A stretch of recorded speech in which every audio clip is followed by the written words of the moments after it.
Bonjour à toutes et à tous, je suis là, Claude Jérémy, je crois que Jonathan, merci du coup pour l'invitation. Moi je viens de parler avec 2 casquettes. Bon, on peut dire 3 si je me compte moi-même, mais globalement je viens de parler de la pépinière d'initiative et de l'accompagnement d'initiatives plutôt artistiques et culturelles au sein de la pépinière d'initiative.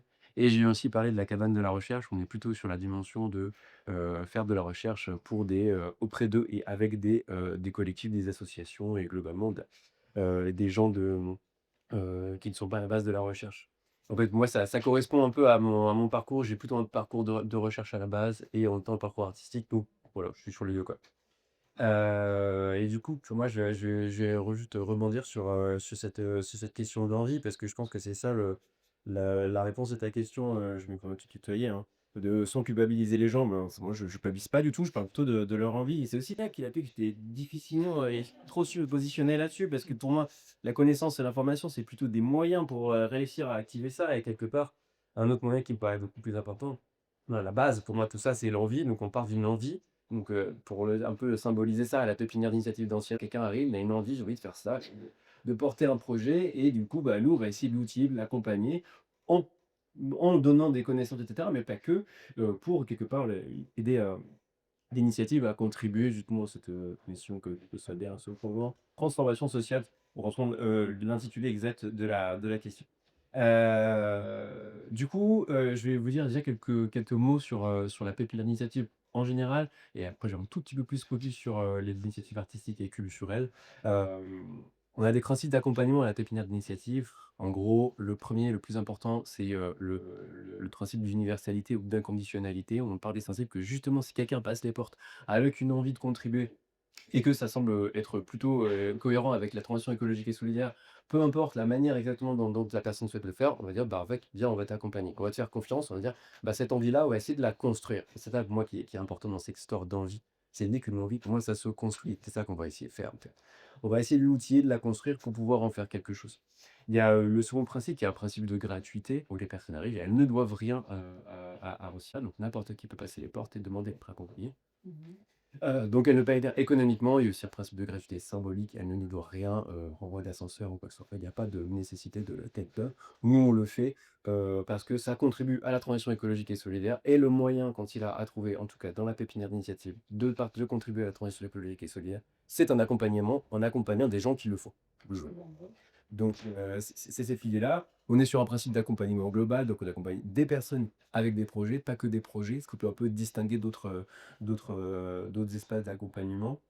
On a des gestes, moi j'appelle ça des gestes d'accompagnement, on a des pratiques d'accompagnement qu'on échange entre nous, mais on n'a pas une méthode très stricte d'accompagnement, on ne suit pas une recette, donc on s'adapte. Voilà, c'est un autre principe important à la pépinière. On s'adapte à toutes les initiatives. Le principe suivant, c'est le principe de sincérité, humilité et subjectivité, en se disant que simplement que, bah, tous les accompagnements aujourd'hui se passent avec toujours 2, en majorité avec deux accompagnatrices, et du coup, bah, ce sont des personnes qui ont leur histoire, qui ont leur bagage, qui ont leur sensibilité, qui sont situées. Du coup, leur parole, elle est toujours située et c'est important de prendre ça en compte en disant qu'on n'a pas la vérité. On va donner un avis, on va se permettre de le donner, on va se permettre de le justifier, de l'outiller, mais il y a aussi une nécessité pour les porteurs et les porteuses d'exister face à cet avis et de peuvent tout à fait dire: «Bah, non, je suis pas d'accord avec que oui» et il y a aucun problème à ce moment. Et finalement, un principe de confidentialité sur le fait que, bah, ce qui passe en accompagnement, ça reste entre nous. Donc ça, c'est globalement comment fonctionne, la pépinière d'initiative, d'Ancilla. Et du coup, pour répondre à la question qui m'avait été posée, comment on accompagne particulièrement les initiatives artistiques et culturelles? Déjà pour avoir une idée, moi aujourd'hui j'en accompagne 13, mais il y en a encore d'autres qui sont accompagnés, mais je pense qu'on doit être sur globalement plus ou moins une vingtaine, je suppose. C'est quelque chose qui est relativement nouveau, à Ancilla. Il y en a toujours eu un peu, mais il y a eu, un peu une montée en charge, ces derniers mois, années, des initiatives artistiques et culturelles. Donc ça peut être, des comédiens, comédiennes de théâtre, ça peut être des danseurs, des danseuses, ça peut être des musiciens, musiciennes, et ça peut être aussi des choses qui sont un peu plus dans la sensibilisation, mais que je mets quand même dans la dimension culturelle, parce que l'idée, c'est de partager une forme de culture écologique. Et il y a des choses qui sont un petit peu satellites, type, podcast, ce genre de choses, qui sont un peu pour moi entre les 2. Et du coup, pour moi, pour répondre à la question de comment on accompagne ces personnes-là, pour moi, le premier truc que j'avais envie de dire en réfléchissant en tant qu'intervention, c'est leur redonner du souffle, en fait, déjà. c'est, les légitimer, leur donner du sens à ce qu'ils elles font. Parce que en fait, c'est déjà galère d'être dans l'art et la culture, de vivre dans la culture. C'est déjà galère d'être dans l'écologie. Alors quand on fait les 2 en même temps, je vous assure que c'est compliqué. Et du coup, bah, c'est initier du choix de les légitimer, de leur montrer à quel point c'est pertinent et je pense de leur donner du souffle, et de la confiance, de valoriser ce qu'ils font. Ça, pour moi, c'est le 1er champ. Mais il y a un autre, qu'on comporte aussi, bah, c'est en étudiant aussi, en donnant de la matière, en demandant, bah, tiens, on va tester ça, on va lire ça, il y a telle personne qui a pensé ça. Parce que c'est aussi super important, il y a plein de gens qui pensent des trucs, qui réfléchissent à des trucs, qui produisent des trucs et c'est pas forcément toujours facile d'accès, on les connaît pas forcément et vient avoir aussi ce rôle de connecter, c'est aussi, un rôle super important, je pense. Un autre rôle évidemment qui est beaucoup plus prosaïque, c'est en juste en les aidant à résoudre leurs problèmes. Parce que des fois, c'est des problèmes, qui n'ont rien à voir avec la dimension artistique, culturelle ou écologique. Juste des problèmes on est un ensemble de personnes qui essayent de faire des trucs ensemble et des fois, bah, ça bloque. Des fois, il y a des trucs qui marchent pas, des fois on n'arrive pas à s'entendre, des fois, on se comprend pas et ben, ça, c'est des choses qu'on va essayer d'outiller sur comment ils arrivent à se raconter entre eux, avec des partenaires, avec l'extérieur. Et finalement, une autre dimension qui est pas du tout négligeable, et qu'on a rediscuté tout à l'heure avec Johan, c'est, bah, justement le lien en fait avec le réseau. C'est une intégration avec tous les autres acteurs et actrices, de la transition écologique et solidaire, avec lesquels ça peut résonner, avec lesquels tu peux trouver un intérêt. Donc des fois, ça peut être, mettre en lien une compagnie de théâtre, bah, typiquement avec le festival à Gérardmer, parce qu'il me semble qu'ils vont jouer, on leur fera un spectacle. La compagnie d'ingénieurs qu'on accompagne tous les 2 avec Johan, du coup, vont jouer leur spectacle, au festival et des fois des rencontres comme ça qu'on essaye d'initier, genre: «Ah bah tiens, on va parler à cette personne-là, ça peut être intéressant parce que» voilà. Oui, oui, je vois, c'est chaud, c'est chaud, c'est chaud. Je prends une grande inspiration et je me lance sur Non, on n'est pas temps, comme plus vite. non, mais voilà, je vais présenter en quelques mots, la cabane de la recherche pour vous. Hem, donc le but de la cabane de la recherche, c'est de faire sortir la recherche, des laboratoires d'une certaine manière. Je pense que ce sera très complémentaire avec la boutique des sciences, Léa et Lorraine, vous connaissez des Albert, nous on s'est jamais rencontrés, hein. Mais globalement de quoi? Ravie. Oui, Bien sûr, la mise en réseau, c'est alors qu'on est Paris, hein. exactement. Mais du coup, là, la cabane de la recherche, c'est, de faire sortir la recherche, des labos, donc à la fois en faisant intervenir des chercheurs et des chercheuses sur des questions de recherche que peuvent se poser différentes, initiatives collectives, collectivités, j'ai plus l'expression exacte, mais voilà, société civile pour dire donner un très large. Heu et du coup, nous, on s'y prend de 2 manières, différentes. En fait, il y a plutôt 3, comment dire? 3 étapes. La première, c'est, contact sur le site de la cabane. Vous avez une question que vous posez, que vous avez envie de travailler ensemble, contactez sur le site de la cabane et il y a un premier rendez-vous. C'est un rendez-vous de un peu de cadrage et de traduction de la question, un peu dans une question de recherche. Après ça, ça va être validé par un CA de est-ce que, bah, on en fait ce qu'on va appeler un atelier de recherche. Et un atelier de recherche, on a un peu bricolé, différentes modalités. Aujourd'hui, comment ça fonctionne? C'est qu'on a plutôt, une matinée qui est dédiée à comment dire? À de l'intelligence collective, à construire collectivement la question de recherche, la manière dont on veut outiller, dont on veut se poser la question et comment on commence à essayer d'y répondre. Où là, on est vraiment au sein de la structure avec la structure et du coup, plutôt un après-midi où là, on va faire intervenir des chercheurs et des chercheuses, en direction du coup de la structure. Donc on aura préparé en amont, on sera préparé avec les chercheurs et les chercheuses, de trouver les personnes pertinentes, de leur présenter la question que se pose la structure et justement de faire un travail d'intermédiation comme ça, entre les chercheuses et la structure. Notamment, bah, on a un travail en ce moment avec, la Maison de l'Environnement, sur, la place du livre dans le parcours d'engagement écologiste, auquel, d'ailleurs Christine Osinava, contribue également.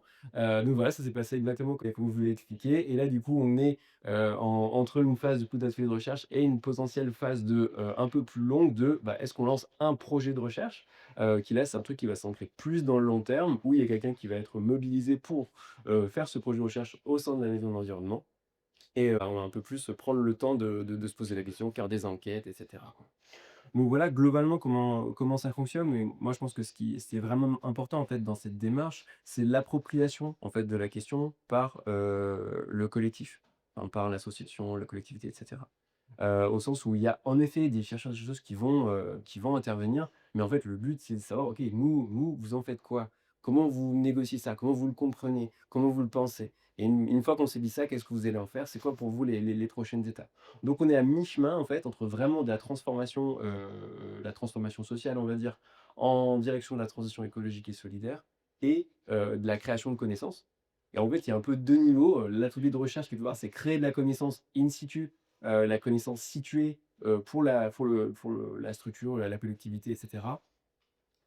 Et après, en fait, le projet de recherche, et ben, on se dit: «Vas-y, en fait, viens, on ouvre un peu les vannes et on va essayer de créer de la connaissance un peu plus large, de la connaissance académique avec une volonté aussi de faire de la publication scientifique, à terme». Hem, ouais, il me reste une petite minute. On a un oui, juste pour aller donner des tout petits, toutes petites briques de réponse sur, la dernière question que tu m'avais déposée, qui était: «En quoi l'art et la création peuvent-ils devenir les leviers de médiation, et de pouvoir d'agir?» Donc 1 minute pour répondre à cette question, vous imaginez, c'est top. Heu, Moi, en fait, je veux juste dire un truc, c'est pour moi, on parle beaucoup de la question des imaginaires, dans l'écologie, sur le fait de proposer des imaginaires désirables. Et moi, ce que j'aime bien dire, en fait, c'est, je préfère le décaler en disant, en fait, ce qu'on va plutôt essayer de rendre accessible, c'est des mondes. Et ce que j'appelle des mondes, ça va être des formes, des régimes de sensibilité. Une manière de comprendre, de percevoir et de ressentir les choses. En gros, ce que ça veut dire pour moi, c'est que les imaginaires, c'est un truc qui est un peu idéal, qui est un peu dans le monde de l'imaginaire, alors qu'un monde, c'est un truc qui est vécu, c'est un truc qui est incarné. Et pour moi, c'est ça que ça fait, l'art et la culture. C'est ça que ça peut permettre. C'est de donner accès à des mondes, ou à des manières de voir, des manières de penser, des manières de ressentir. Et pour moi, c'est super important parce que c'est vraiment un truc qui est, à ce moment-là, qui est vraiment incarné quelque part.